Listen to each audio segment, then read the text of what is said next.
This is What's Actually Happening, the APHS Frame and Field podcast. I'm Jim Zboran. Each week we look at how human systems actually organize themselves through meaning, through frames, through the interpretations that are already running before effort begins. Welcome, and today I have a special guest, Chantelle Neufeld. Chantelle is a first-time reader of the Applied Philosophy of Human Systems Paper 0101, which is the actual field articulation from the 21 collected founding papers of APHS, or Applied Philosophy of Human Systems. Welcome, Chantelle. Thanks for having me. I'm excited. Absolutely. This is going to be great. Chantelle, I really, what drew you to look at that paper to begin with, or what was the sequence of events that brought you into looking at and reading that first paper? Starting at like how we met. Yeah, Or that's basically it, isn't it? So yeah, go ahead, wherever it starts yeah, for you. so we met in a hypnosis course for which one was it now? I think it was hypnotic gifts we were doing with Igor, and then we became Facebook friends, and then we were both on a podcast, Jason Linett podcast. He's also a hypnotist, and I listened to your episode and was just really fascinated with all of the things that you had to say. And then I went on your Facebook and saw some of the things that you were, currently into and quotes, and then we started up a conversation, and you sent me some of the stuff you were working on because I asked you about what you were into, and I was like, wow, I'm into the same stuff. So Nice, that's awesome, how we got here. excellent. So really, there's been a whole series of events, little synchronicities perhaps, or just coincidences, so who knows?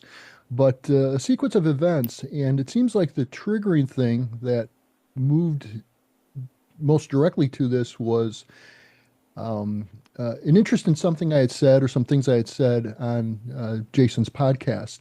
And I think that's a really good frame setting place. What in particular was really fascinating to you about in that interview that I said? That you're passionate also about agency, Mm, especially in the therapeutic context. mm, That's something that we have in common. And I also think overall, like just worldview, we have that ability to see between, like read between the lines, or just, there's like so many different ways that we can look at life and perceive mhm. things. And yeah, you just kind of have a similar way of seeing.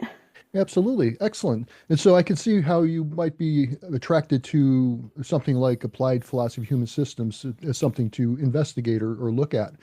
Uh, did those principles carry into APHS, or is there an expansion of them or a contraction of them, or what's going on there when you actually read the paper? Oh, definitely. There were themes. There were themes of agency and alignment and orientation. And I kept on seeing glasses. Like I think in pictures. And so I kept on seeing like trying on different glasses, or even, Mm. when you're at the optometrist and they have like, is it A or B, right? And so then Yes. sometimes you're seeing blurry at the beginning, and then they put the lenses together and you're like, oh, I can see it now. And that's kind of what I kept seeing as I read this first paper. Nice. I like that. I had not thought of that metaphor, but it certainly fits. I like that. Yes, and we kind of when one begins to see between the lines and understand that the agency that we have, and not agency to control the external things, but the agency to act and participate with external things in ways that are conducive for us. That's my perspective anyway. And that's the value and the power of it. And yes, when you're doing that, it's very handy to develop the skill of, trying on different lenses and seeing which one becomes clearer, and just switching them back and forth. There's actually a lot of space in life to live in the present moment as life unfolds, when one begins to orient themselves to that space. And it really requires one to not be fixated on the past and not be fixated on the future, but rather to just be right there with life as it unfolds. And by doing that, we are using what we've learned from the past, and we are aiming ourselves into directions. We're seeing the opportunities that unfold at the present moment that lead us to where we want to go in the future. But we are actively participating in life as it unfolds with agency. We're deciding how we're going to respond. We're actually deciding once we see between those lines, once we see those frames, we understand that we can begin to choose what frames we want to collapse into our reality and what frames we want to let just dissolve. And so it's really is very fascinating. And how did what were your impressions of the paper as you read it, based on all that context? Now, thank you for that wonderful context. Let's go to the paper. What were your initial impressions? What really stood out to you? Hmm. Well, basically how like perspective and interpretation organize experience. Yes. That was a big thing. And like I say, I think in pictures. So while I Yes. was reading, I was imagining myself as a compass. And Mm. I was imagining myself in a car with a GPS and basically looking at that map and seeing all of the possibilities around me. There's a lot of different places I could drive to. Yes. Yes. Exactly. And then the compass, just being that orientation, but also having a lot of like, I feel like emotion plays a part, or just the settling of Mm. emotion brings a clearer perspective.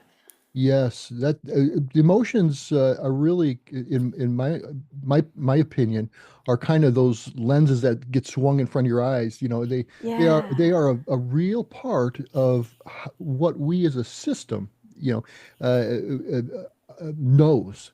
Okay, we know something that at the feeling level, the somatic level, and when those feelings are super valuable to help us to understand what we know in an other than conscious place. We will tend to turn things into stories at a conscious level to understand them, but really those stories are not so accurate as much as attempts for our mind to make sense of things. But our feelings, our interpretations of things and beliefs, they're their own frames, and but they're at a felt level, and they are very much play a part of it, and they're very useful, not as directors of our decisions, but as informers of our decisions. And our decisions, our conscious decisions, aren't useful as only setting the direction, but they're useful to informing emotion. We really are systems. We're complete systems, and we're self-organizing systems. We will organize to what we think is going to be the best thing for us. And it's always involves survival. There's no question about that. But we don't, we can decide if we're going to survive and be happy, or we're going to survive and be sad. As long as we're working together as a system, the system is going towards what it thinks is going to be the safest and the best. And the best is going to be the safest unless the system is trying to orient towards something that is safe and for the organism or the system, and also what the system wants, because there's a part of the system where there is agency. We can decide, we can choose, we do co-create. We co-create reality because reality is unfolding and we have no control over it, but we do have control over ourselves within that reality. And reality is an organizing system of its own, and it could be whatever you want. I mean, it could be like, I'm not, by saying that, I'm not saying what that reality is. I'm just saying there's a reality we're in, and I don't know why it's there or how it got there, but I can observe what I'm in, and I can make decisions based on what I observe. And so it's really fascinating how we as systems really navigate this unfolding environment in a way where we can actively participate in it and create realities for ourselves. Sometimes that's simply our experience of a reality, but sometimes it's actually creating realities. And so it's really just a whole fascinating thing. And emotions are an integral part of the system. They are early warnings, they are fast warnings, they are informers to our logical mind. And so emotions play a big part of it. Absolutely.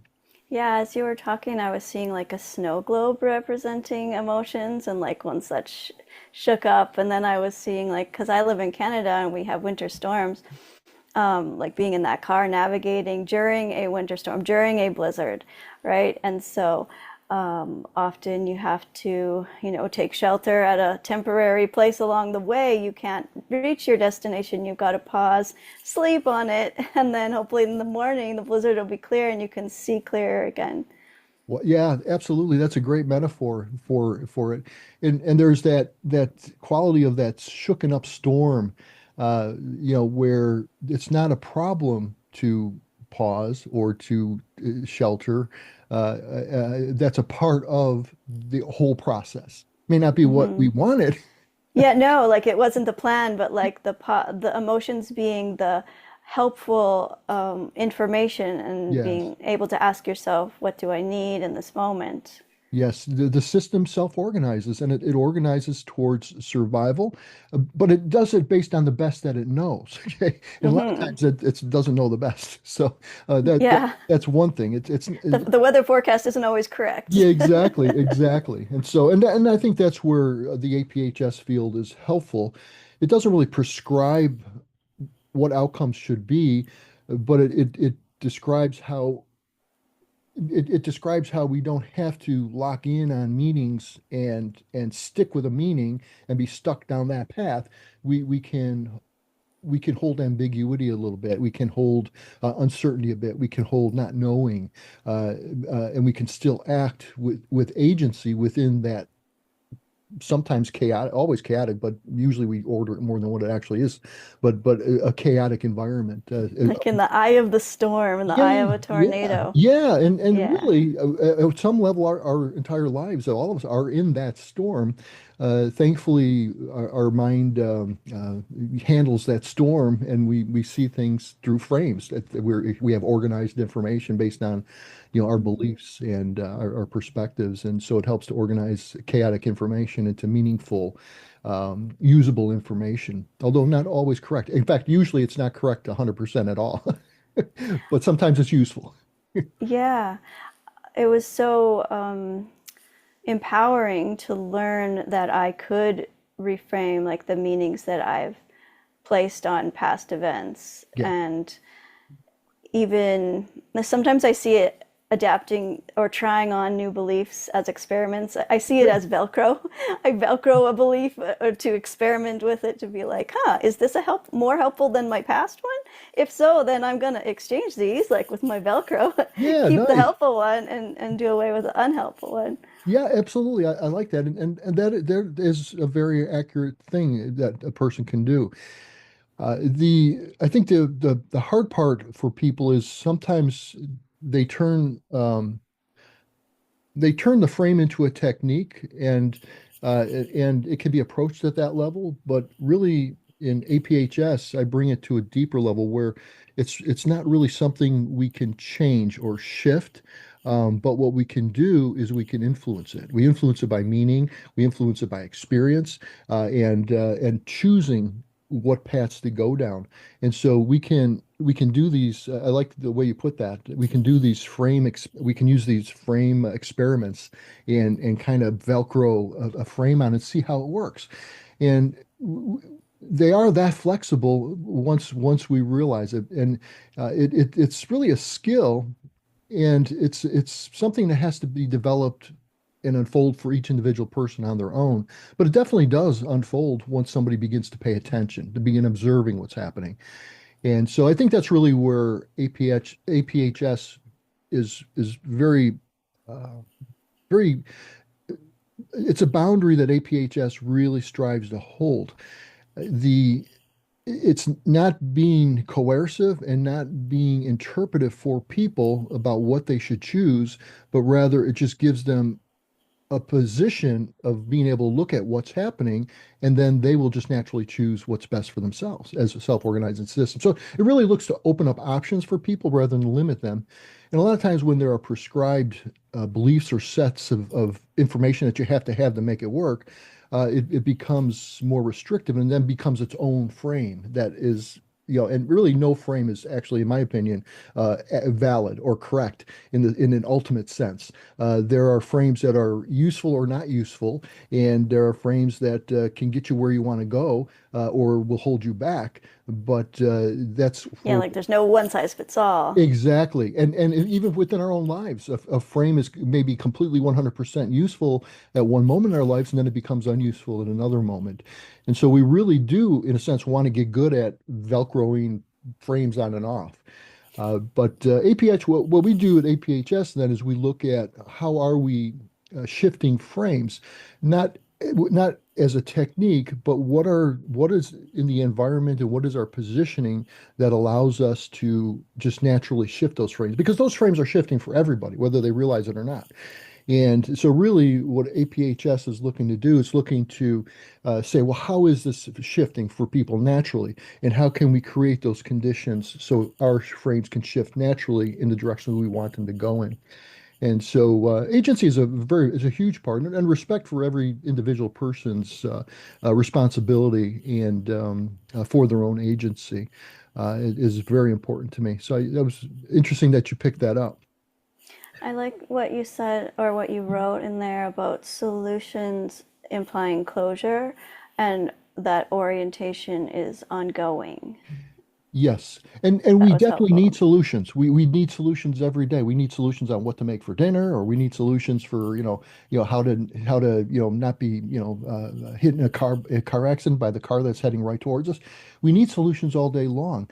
But and we what I call collapse into reality. We take these potentials that are in our mind that are not material, their responses and reactions and actions it makes them then all of a sudden in the material world, right? And so we collapse all those options into one thing when we get a solution, and we need that. Okay, but on some things, we need to make quick decisions sometimes, or we need to just decide and not think about it. Spend a lot of energy thinking about inconsequential decisions. But uh, we don't want to collapse uh, a lot of things we don't want to collapse into solutions too soon because it may not actually be the best option. And by Yeah. holding ambiguity and living with uncertainty a little longer than is culturally acceptable or comfortable, we can often see the better solution as it presents itself.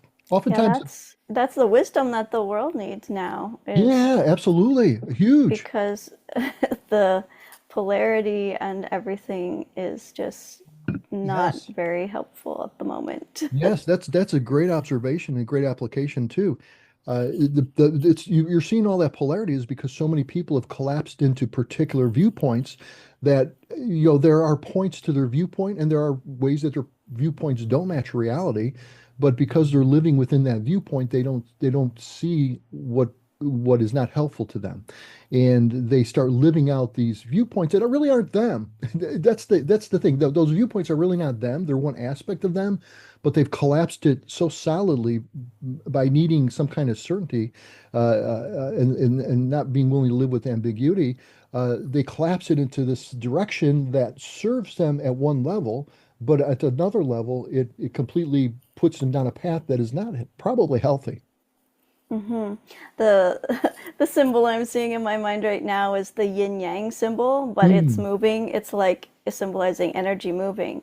And I find that sometimes when people are like what you're saying, collapsing into this one reality, they're just taking one half of that yin yang and just yes, having it be solid, and then the energy can't move, yes. and they can't be evolving that way. They're That's a great way to look at it. Absolutely. And that energy moves and then they collapse it and they make it solid and then they're stuck with it. But the problem for them is that reality, the field we're playing in and working in, is changing, and and it's not in our control, and it will change no matter what it is. It's going to change, good, bad, or ugly. It's going to change. Yeah, So it's like, do you want to ride the horse or do you want to be dragged by it? yeah, This kind of a thing. exactly. Yeah. Exactly. So you get locked into a position in an inflexible way where you can't change it as reality changes in front of you. You're going to be dragged by that horse. It's another really good image. Absolutely. Yeah. What is confusing to you, or what did you find confusing in the paper, or maybe surprising, or something that you would want to sit with more? Well, I'm just thinking about like myself 10 years ago. I didn't know what frame meant or framing. Mhm. And so I think that the first time reader would have a lot of questions about what framing means and like maybe defining misaligned framing Mhm. was a term that I came across. So I guess that's one question that I would ask first. Yeah, absolutely. Frames, there's a popular version or definition of frames, and it fits okay. There are places where it's usable. When I'm talking about frames, I'm really talking about things that are they're below the level of frames. Once we make a frame, we've now brought it into a conscious level. Once we recognize a frame, it becomes conscious. And the tendency a lot of times is for people to then take those and then reframe, and that's perfectly valid and it works. But where it doesn't work, and this is why it doesn't work consistently, is because those frames are held within bigger frames, and those bigger frames are not conscious yet, and those bigger frames are allowing those little frames are trying to make sense of the bigger frame and trying to navigate the bigger frame. But if we reframe a frame that's not a foundational frame in our identity, uh, in our perception, then we are simply translating uh, things, and that's okay because that may work. But if we are really in a more foundational frame that is unhelpful to where we want to go in life, we can reframe all day within those frames. But if we don't get the bigger frame shifted, we are only going to be translating problems, not transformation, not causing transformation from and beyond those problems, but we're simply translating one problem into something else where the externals of the one problem disappeared, but the underlying causes are going to create other problems in the future. So what APHS does, it really goes deeper into frames, and it doesn't really view frames. They could be techniques, and we could do framing and reframing, and we certainly do, and that's perfectly valid. But it goes a little bit beyond that also in that it's really looking at the deeper frames and how to what I call frame shift, how to shift those frames, not by cognitive methods, uh, but rather by creating the environment and the positioning that causes those kind of shifts to happen naturally. And what you read is one paper out of 21 that are founding papers that really define the field. The first seven papers discuss the core foundational concepts, and one of those papers is on frame shifting. And then the next seven papers are a little bit more application in that they talk about reorganization, and it's what happens as frames or reorganize, how to hold a frame that's new and emerging, what it really means when nothing seems to be happening and yet you're working at it, and so it goes more into reorganization. And then the last set of seven papers, the third volume of my collected founding papers, talks about application, and it's like, how do we react to this environment of frames and frame shifting and positions and perspectives as self-organizing systems in a environment that is unfolding continuously before us. And so the whole set of papers is really meant to be taken as a whole. So what I'm doing is just now I'm finishing up my three-volume set. There are three collected works, and those will be published April 1st. And so there I'll have volume one, two, and three. And so there's a much fuller perception or a much fuller uh, um, body of principles and going in depth than just this one simple paper. The one simple paper is really to position what the field is and what it isn't. The next paper in the series is really what APHS is not and why that matters. And so we go more deeply into, boundary setting on that paper. And the third paper will go into more how do we apply this without being prescriptive of steps to do. But what does this mean now? Now I know what this is. Basically, I know what it's not, so I know better what it is, therefore. And now I've got the field. How do I orient in the field? What's the application of this without being prescriptive? And then the fourth paper is a very important paper, actually, to this whole thing. Let me make sure let me make sure my order here. Um, is it? I'm thinking of the Well, theory of mind paper, but I think the theory of mind paper might come fifth. I think I had a more important paper. Fourth paper was the question of truth. Um, yeah, yeah, while the you're four, looking that up, I'm just reminded of like the kind of what it is and what it's not. Like you Mhm. said, it's not self-help No, and it's not like scientific or what to do, but it's no, rather like where to stand in yes. relationship to complexity. Yeah, That was a helpful, exactly. That's yeah. exactly it. Where do we stand, in relationship to complexity? We're in complexity. We can either be carried by it, we can be crushed by it, we can float on it, or I have an application to these principles I call timeline surfing. We can actually surf it. We can actually go where we're going to go. But that is an application, it's not APHS, it's an application of APH principles. These are principles that help us understand but it doesn't prescribe techniques. Techniques are what help us then to put this into people's lives. And yeah, ultimately that's where I like to see people go with it is, well, how can I use this to go where I want to go in this unfolding complexity? But the fourth paper is functional models and the question of truth. That was probably one of my favorite ones to write. Is the most fun.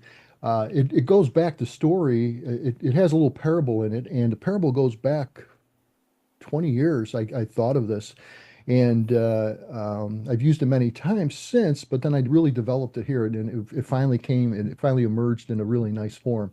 It was really ready for this point of emergence into reality, but into physical reality. It was around in a non-material reality. Our thoughts, emotions, mind, creativity was there, but it finally came forward in functional models and the question of truth. It's not scientific in the sense of it's not science. It is philosophy, and with philosophy, we can hold ambiguities. We can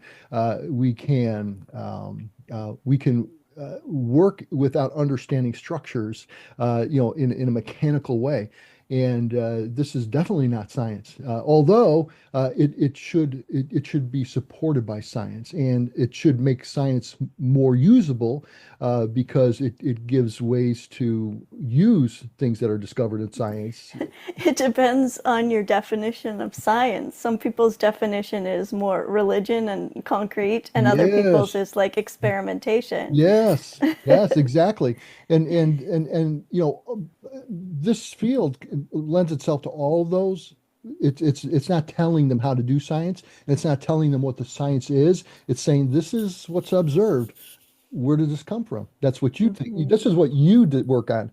I don't Hmm. work on that part. So, but it really is. It's a philosophy, but it's an applied philosophy. I consider myself to be a sleeves rolled up philosopher, and by applied, I mean, well, this is thought and thought experiments and thought explorations, but it's based in what's going on in reality and how can we do something with what we think of in reality. So it's really about applying it as well. But Yeah, there were some questions that I I read in the paper or that came to me as I read the paper. One of them I wrote down and it says, "From where is this situation being seen?" And the other question I wrote down was, "Where do interpretations produce unnecessary friction?" very good. Yeah. Which one would you like me to address first? Whichever one. From where is the situation being seen? Okay. That's a great question. That's a great question. From where is the situation being seen? It's going to be that's really the frame. How am I looking at this? How am I approaching this? Where am I looking at this from? Am I looking at this from the position of being a victim? Am I looking at this from the position of being an aggressor? Am I looking at this from the position of being all knowing? Am I looking at this from the position of having no agency whatsoever?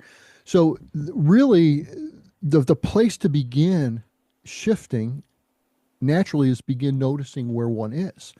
And we notice where one is based on our feelings. That's where feelings come in, very important. We may think we believe something, but we may have a certain feeling that suggests otherwise when we're in that situation. Well, let's start listening to the feeling. What am I seeing? When I observe, I'm observing something. What do I see in observing it? What does this mean? And so we want to understand whenever we're trying to orient ourselves, we can much better understand where we're trying to get to by understanding where we are. And we don't have to have a complete understanding. We just have to have an idea. And then we just need to start stepping into that idea and it will unfold. It's kind of like Yeah, it goes back to that GPS thing, right? yes, yeah, absolutely. And even earlier than that, in the mall, if you remember shopping malls, if you ever experienced one, you would be in there and there's this huge building full of hundreds of shops, and where do you find yourself? Well, there usually were little kiosks with a map, and they would have the layout of the mall where all the stores are labeled.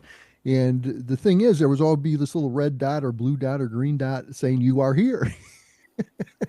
Yeah, and you don't know what you'll find along the way. You might find something you needed, that you didn't know you needed. Exactly, exactly. So, and that's a part of the journey. See, so we want to orient ourselves where we're at least generally speaking. That's all we need because we'll know better as we journey. And this is the beauty of not having to know because we don't know what we'll find on the journey. And so by being able to not have to have all the answers, but just begin somewhere and preferably where we are and only where we are that we know, where we have a suspicion we are, and then start exploring and start moving in that direction. So that's So we're not where like aimlessly wandering around the mall with no particular goal in mind. exactly. And as a teenager, I did that too, and that was fun. I did a lot of exploring. But if I needed to get somewhere, I needed the kiosk until I got to know the place. But so there's anything is useful depending on what you're trying to do, right? And anything is not useful depending on what you want to do. Yep. And I think that's a part of knowing where you're standing too. What is it that I want to do? Where am I? How am I looking at this? And where do I want to go? And And so once, often people are only focused on what they don't want, yes, especially in this polarized time. yes, exactly. And they've collapsed a reality that is only their reality. It And is it's not not really, helpful to them and it's not helpful to them. or No. humanity. Yeah.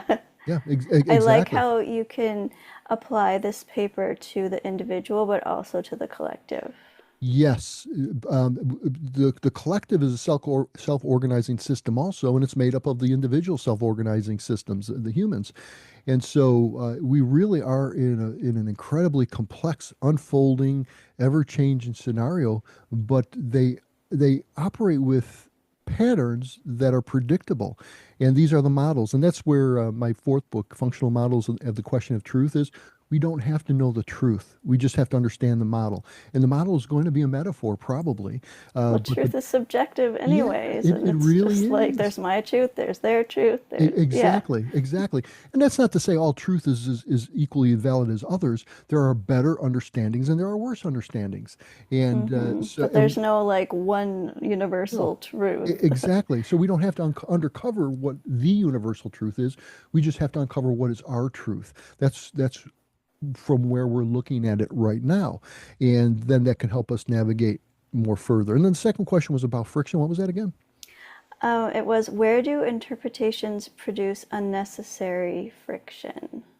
Well, you brought up the perfect example, our polarized world right now.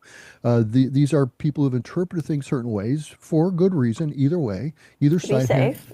Yeah, they exactly. want to be safe. Ultimately, it's they want to be safe. They just have Yeah. different understandings, different meanings of what it means to be safe. And so they are all trying their best, according to what they know best, to Hmm. create something, but they've locked themselves into interpretations that demand friction because those interpretations have to be resolved, and the only way they can be resolved is by knocking the hard corners off of each other. They will be collapsed by reality, and so anybody who holds things too tightly and is not willing to adjust as the field of what I call like the what reality life at the moment is presenting, they're going to get knocked off course. And that's not a bad thing. That's a part of the big entire system organizing. Hmm. Like you were saying before about the victim, or people who have like the victim, hero, savior Mm. mentality, mindset, resonance, and then shifting more into the empowered, abundant mindset or resonance, Yeah. See, because that's what we manifest is what we resonate and what we yes, yes, feel, not yes. necessarily, yeah. Yeah, and that's the application level. That's not APHS. But APHS principles can inform those applications, and Exactly. and see APHS is really agnostic. We are not trying to define where things come from or the meaning of why they're like that. We're trying to work within the system we operate in and trying to understand how to operate best within it for ourselves.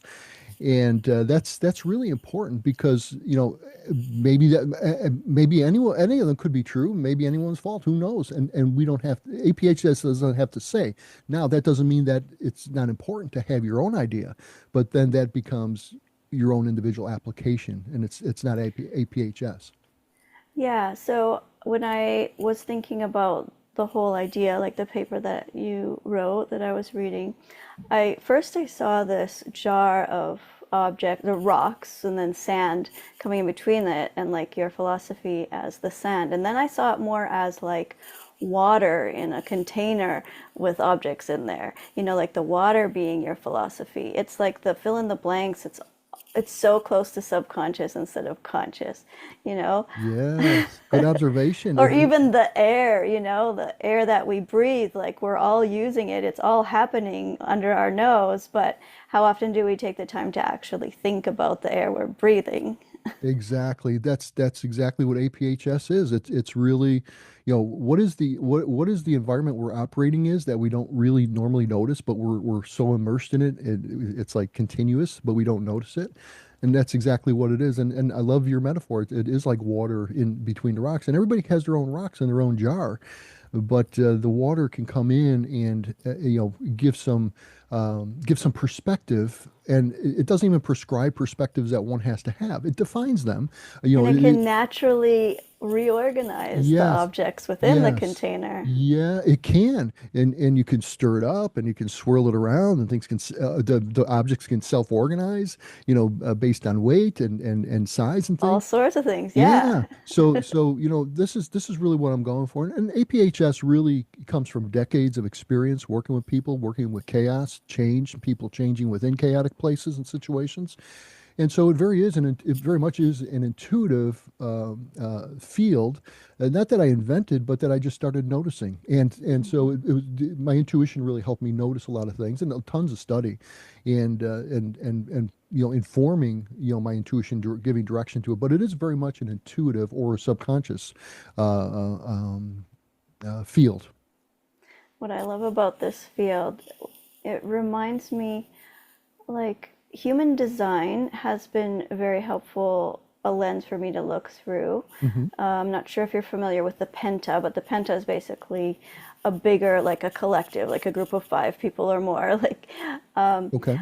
but what I didn't like about human design was that they have this belief of no choice. Mhm. And what I love about your philosophy is it's all choice. Like it's a Exactly. very empowering philosophy. Yeah. It's not something that's stuck. No, but it's also not any choice goes. It's like it's what's your choice. That's what's important to you. Hmm. And Exactly. and like human design, they'll bring in a lot with astrology and things like that. And maybe that works, maybe it doesn't. There are people who completely believe that. There are people who completely don't believe it. But in my viewpoint, it's almost irrelevant to operating in life.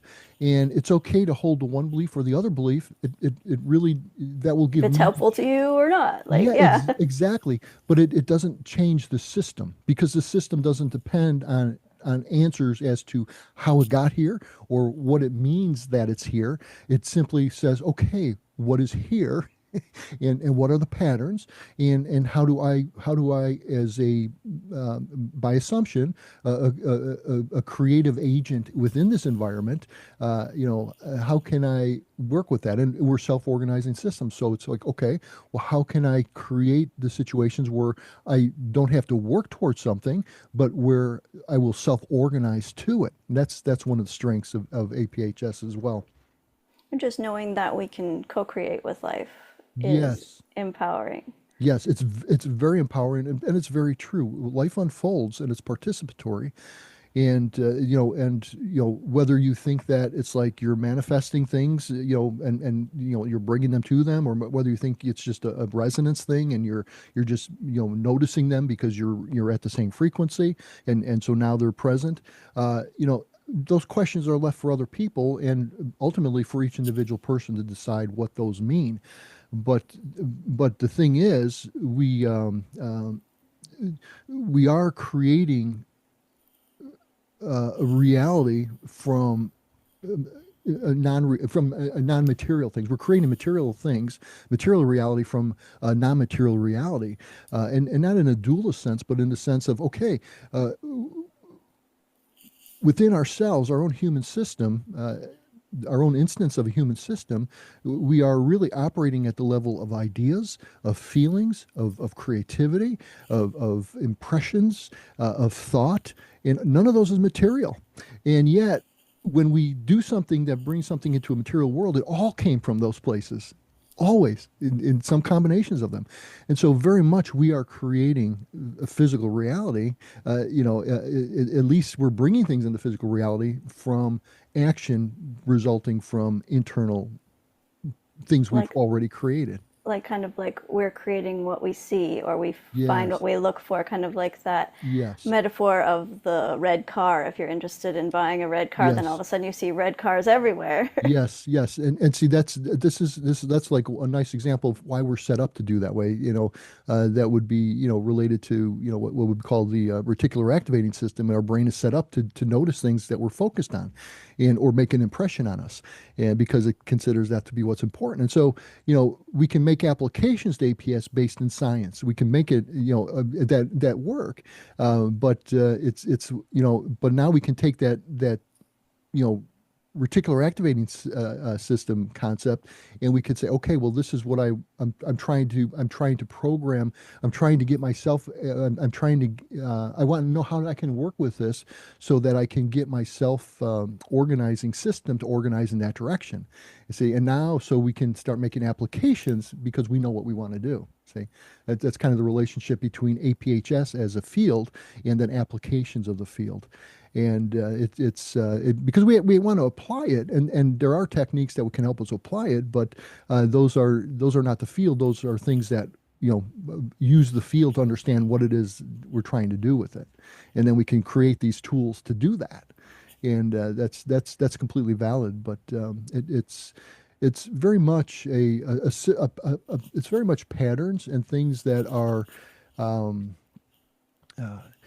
that are we're living in every day, and they're so natural to us we don't even notice them. But once we start noticing them, we can begin to co-create with them. We can begin to figure out, how can I do this on purpose, and therefore we can become co-creators in a more efficient manner, because we are now participating with life. We're not trying to force life. We're not trying to be stay back from life and be non-participant. We bring the thoughts to the physical by the action, and that action is the participation in life. The life will unfold. There are opportunities that bring us to where we think we want to go as an individual organism. That it'll take us away from those things, and if we have the perspectives that allow us to see those opportunities, and even more, we have perspectives that allow us to act on those things, we can now participate with life as it unfolds, and then manifest what's happening in our lives. Yeah, I find so many people, myself included, have been so focused on the outward circumstances of our life and trying to manipulate those, but have not paid enough attention to the inner workings, the inner conflicts that we have. Yeah. And I find that the more we can like love all parts of ourselves and hold that ambiguity within ourselves, have that self-talk be helpful, that Yeah. it will automatically manifest in the world that we, the tangible. Exactly. That's what our system is organizing towards. And the more, the more you'd mentioned about coherence. The more coherent those different parts and those different frames we have are, the more in line they are, the more powerful we're able to make decisions in those directions. We can see the opportunities. We can, and by seeing the opportunities and stepping into them, more opportunities are opening up. The field is responsive. There's no quite the reality is responsive. Okay, and that's why it can look like we're manifesting things, and maybe we are, but it can also not have to be manifesting. It could be just so responsive that it's waiting to see what we do, and then it Reflecting that back. yeah, Yeah. and it probably is that every option is out there Hmm. abundantly. Bad options, good Well, options. like with the reticular activating system, like how thousands of things are available for us to see at any given moment, but how many can we Exactly, focus on at a time? exactly, and A handful. exactly, and it's those deep frames, those life organizing frames that are allowing us to see or not to see what is good for Mm. us, and it's allowing us to act or not to act on what's good for us. And so those are this is how this becomes transformational. It allows us then to begin to move. It becomes to allow us to participate more fully with an unfolding world. Later on in the papers, one of my favorite papers is about um, uh, um, uh, internal and external intention. And we have internal intention where we decide where we want to go. We can intend where we want to go, and that affects. We also need to have an external intention where, you know, we are. Uh, we are aligning ourselves with the world in such a way that it can line things up for us, and I don't really see that as being a metaphysical type of thing. I don't see that as being anything at all like that.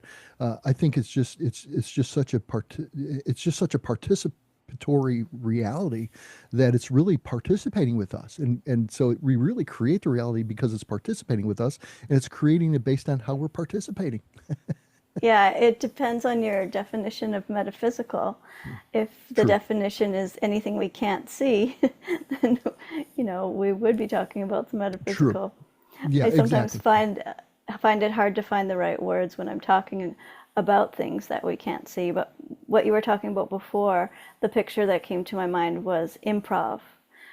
So in improv, like you're kind of given a bit of a container within to work, but how it unfolds and how the interactions with the different improv actors go will determine how the story is and what Yeah. comes of it, what's the outcome. Yeah, that's a great example. Yeah, it is almost like an improv. There are containers, and we then but we can decide what that container is, and then we can start doing improvisation with reality based on that container, and we kind of can see what unfolds. But we're not stuck with we're not stuck with, well, it's going to be taken over. It's because I don't think it really cares. Uh, Exactly, because improv doesn't care either, right? exactly. So, It just so is. so And we you're like can. the yes and with life. When you can hold ambiguity, you can say yes Yes, and. and oh, I love When that. you're stuck, then you can't say yes and anymore. Exactly, You just say exactly, but can't do that because of but. exactly, exactly. And I think that's what APH is trying to do, is help people to be able to say yes and Mm. that is really a key insight there. Yeah, That's absolutely, one thing that Chantelle. I love about like parts therapy or IFS, like internal family systems therapy, is that aspect of like loving all parts of ourselves and accepting all parts of ourselves and not like uh, fighting or like you said in the paper, suppressing Hmm. or controlling those Hmm. parts, Yes. but rather, like kind of having them work together Yes. and communicate with each other. And Yes. yeah, Yeah. See, parts therapy and IFS, those are applications of this field, in the sense that those parts, those family systems, are actually frames, and yeah, they're just evolved frames. And when we bring them into alignment with what our purposes are, we can begin to work. Things begin to shift and resolve, right? And that's why parts therapy works. That's why IFS works. We're really frame shifting, and we're really bringing different frames and beginning to integrate them and help them to make peace with each other, which is really bringing them into alignment. what I find though with different modalities that I've learned is that sometimes they can be so rigid that they don't allow for, you know, I'm just seeing that container with the water and the objects in there. Yeah. Like you really have to tune into that person's field and their parts in the container and how they work together. And sometimes the rules of whatever particular modality don't fit in that particular context. Sometimes they need something else. Yeah. And most of the time it's like asking them for stuff, or if they don't have the resources to like step in with some kind of archetypal figure, Uh-huh. to be like the mother or whatever in the situation, but like just to be able to play with whatever your intuition brings to you, like that toolbox. Hmm. I I find that your paper really brings it all together. Yeah. Can have all of the things that you've learned or your natural gifts and talents, have that come together to help yourself or, the collective. Absolutely. Ironically, or perhaps not, the stuff in the paper came about because of my experience with parts therapy and all kinds of different modalities. And it's interesting. I really did a lot of advanced study in working with the subconscious and in hypnosis, as a certified hypnotherapist, at first, and then even expanding out for more advanced studies, and then beginning to bring in somatic work and bringing in just all kinds of different levels. And one day, all of a sudden, I started seeing what was working in the different modalities, and it wasn't the modality itself. The modality was actually a wrapper for what was working. And once I Hmm. saw that, I began to I could pick up any modality, and I can do very good in that modality, simply because I wasn't learning the wrapper. I was just getting an idea of the wrapper, and then I was applying it to what I'd been finding had been working.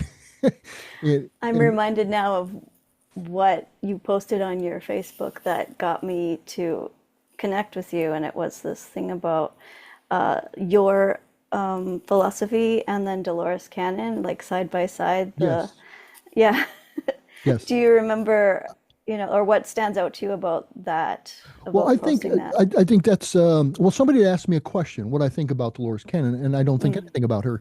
More power to her. I know she's late to Dolores Cannon, but more power to her. Whatever her reality was, however she wanted to express it, however she wanted to interpret it, it's not my place to judge it. But somebody asked what about it, and so I thought, okay, this would be an interesting way to define what my approach is to her, and that I was really talking more from the perspective of an early version of my timeline surfing framework. And so it's not really APHS, but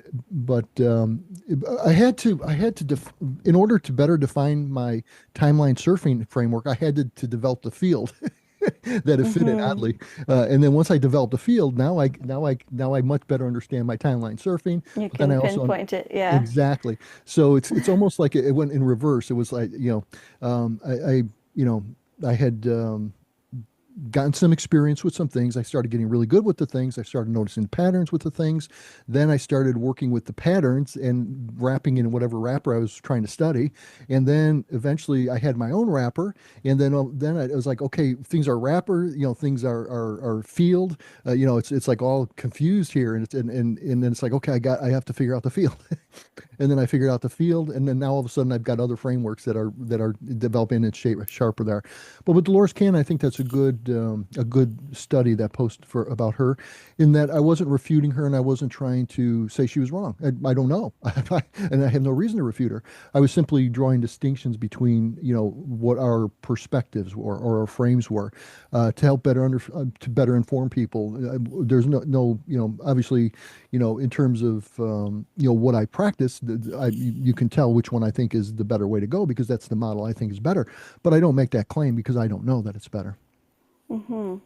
So it reminds me of when anytime that you're working with complexities or ambiguities or things that, are seemingly opposite, often you have to first say what it's not in order to know what it is. Uh, Like, yeah, a lot of times that is a good approach. In fact, my second paper is what APHS is not. I think it's a very valid way of doing it. And I think that's a good way to approach it. By drawing distinction. But I think it's important for me anyway, to draw distinctions where I'm not disparaging any particular viewpoint. I really respect everybody's viewpoint because their viewpoint is coming from what they know the best. And maybe they know better than me, maybe they don't. I don't assume they know better, but I also don't assume they know worse. I just have confidence in what I think, and I'm willing to change what I think, and I'm willing to allow other people to think what they think. I think that flexibility is important.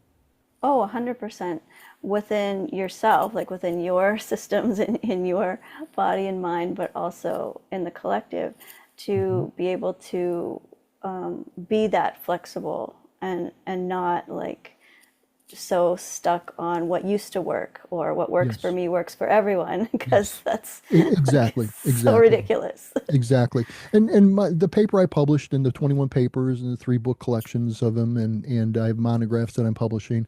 These are on APHS and also on my timeline surfing framework, and including a 12-book series on my timeline surfing application. All these I view as conversations with people. I put them out to have conversations with them, just like we're having here today, because I get a better understanding when I hear different viewpoints and when I hear different perspectives. And I think that for me anyway, I'm putting things out there, conversations. They're not the end of the conversation. They're the middle or they're the beginning. But there's never really going to be an end to the conversation until I know everything, and it's going to take a little while before we get to that point, If ever, if we're constantly if ever. evolving. Exactly. Yeah, and like how we see things differently, like how I'm like my mind thinks in more pictures and how you're more like structured and words and I'm more Interesting. like airy ideas and pictures and Interesting thing is we're doing it the same way. We just have different expressions of it. yeah. One of my papers in my third book, or no, let's see. Yeah, the first paper in the second book, and which is available freely online, it's frames as pictorial and metaphorical structures. That's all. Frames are not words, and Mm, this is where people have a hard time when they're trying to use frames and reframing as techniques when they're doing it from a too logical place. mhm. The frame itself, the other than conscious can interpret words, but it really is not thinking in words. And so the language of the frames are pictorial. And That's why they're frames. They're framing a picture, right? exactly, exactly. And so we actually all are thinking in pictures. It's just that not all of us are able to tap into that level directly. You're much better at it. Just from what I've observed in our conversation today. You're very good at tapping into the level of imagery, which is all thought is imagery. We will try to order it with language so that we can communicate it, and it's a very powerful tool that humans have. But Especially when it's they run out of words. When they yeah, run out of words, they're exactly. like, it's kind of like such and such. They have to go back to they have to go back to the metaphors, similes, and metaphor analogies. But no, we all think in pictures, Chantal. You're just closer to it, so you have them more accessible to your conscious mind. But One at of the base, we're all thinking. metaphors, yeah, one of the metaphors that you used in this first paper was its contribution is upstream. Yes. So tell Yeah. me a little bit about that. Yeah, absolutely. I'm not really looking at, for me, it's orientation. If you get the orientation right, where it goes is going to be fine. If you don't get the orientation right upstream, where it's going is not where you want to go. And so I'm really not looking at the details. I'm looking at what direction in the stream is your boat headed. I don't care if you're there. I don't care if you're halfway there. I don't care if you're 1 inch. Started on your journey, as long as that orientation is right, you're going where you're going, and the journey will unfold. But and your orientation will get refined as you go. But it's really the And you're orient. going somewhere. Yeah, You're not exactly. stuck. Your boat's not, Exactly. yeah. Exactly. You're not stuck trying to figure out which way do I go.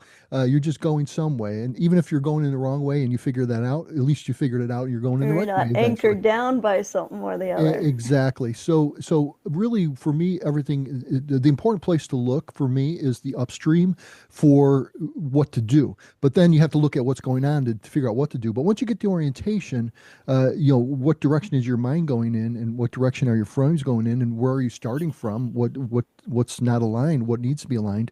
But more from an awareness point. You see, it's not like I need to figure this out so I can fix it.